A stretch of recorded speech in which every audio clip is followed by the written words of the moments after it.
You ain't nothing but a hound dog. Anyway, you walk. It's a hunka burning love. It's a hunka burning love. Well, you ain't never gonna rabbit. You ain't no friend of mine.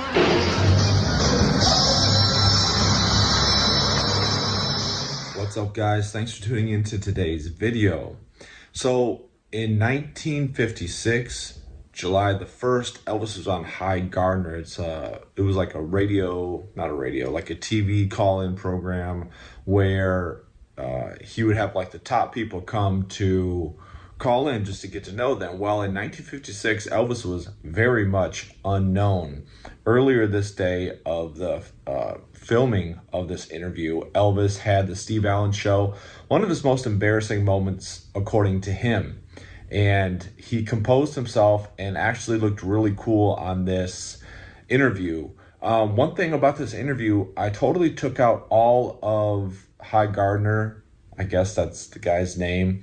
I took out all his commentary, all of his questions, and just added in what was being said, the gist of it, the question that was being asked. And so you only have Elvis's voice on there. It's all of Elvis clips. So it's just Elvis for this July 1st, 1956 interview.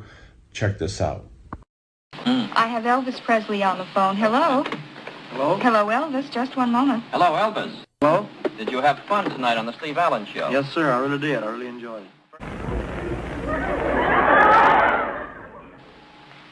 Not the size of my head. It's affecting my sleep. I average about 4 or 5 hours a night, I guess. No, it's really not, but I'm used to it. And I can't sleep any longer. Well, everything has happened. A year and a half till I'm all mixed up, you know. I mean, I can't keep up with everything that's happening. And,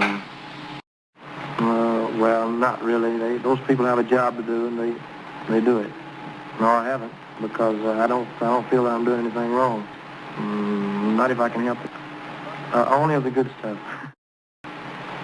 Yes, well, I was raised, you know, in a pretty decent home and everything.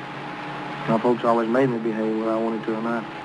Well, I guess they're just like myself. They're very thankful for it. I mean, we always led a kind of a common life. We never had any luxuries, but we were never real hungry, you know.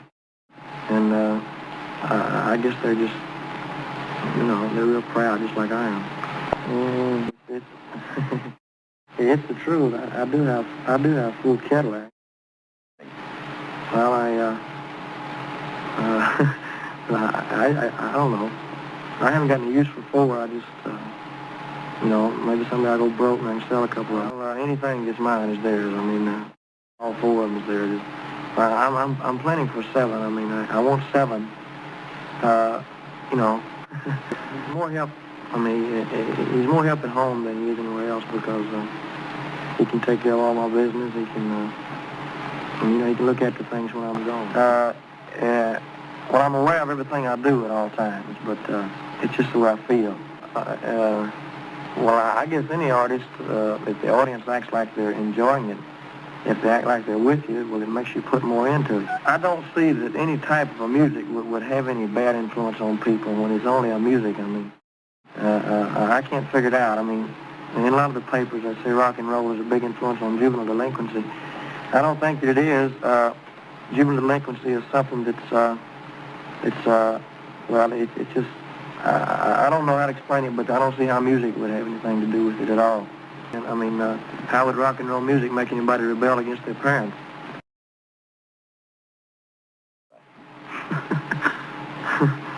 Well, I think that one takes the cake. I mean, that's about the funniest one I've ever heard. Yeah. I have no idea. I can't imagine. First time I ever heard it.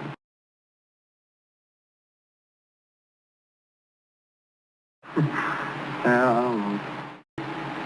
But I would never compare myself in any way to James Dean, because James Dean was a genius in acting. Although I'll say that I sure would like to. I mean, I guess there's a lot of actors in Hollywood that would like to have had the ability that James Dean had. But I would never compare myself with James Dean in any way. If I were a good actor, Of course, I'm not a good singer, but if I were a good actor, I think that I would like it a little better. Although, if I ever break into the acting completely, I'll still continue my singing. I'll still continue making records.